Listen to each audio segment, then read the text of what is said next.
কেমন আছেন সবাই? এই হচ্ছে দেখেন আমাদের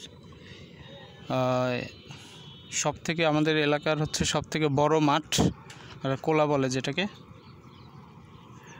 এখানে হচ্ছে আমাদের এইখানে হচ্ছে জমি রাখা আছে। এই হচ্ছে জমির পাশেই হচ্ছে পাকা রাস্তা, এটা দিয়ে হচ্ছে সুবিদখালি যাওয়া হয়।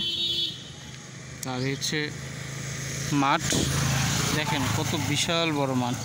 আমাদের এলাকার সবথেকে মানে হচ্ছে বড় কোলা বলে, ধান ক্ষেত সব থেকে বড়।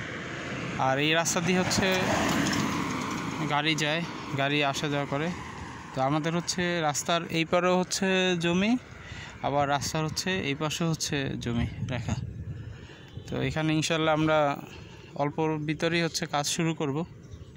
এ হচ্ছে, আর এখানে হচ্ছে মোটামুটি যেখানে যেখানে গাছের ছাওয়া থাকে সেখানে হচ্ছে এই যে গরুর বাচ্চা বসে থাকে, আবার মানুষ একটু রিল্যাক্স করে। ঠিক আছে, এই আমি এখন যাচ্ছি হচ্ছে সুবিদখালি বাজারে।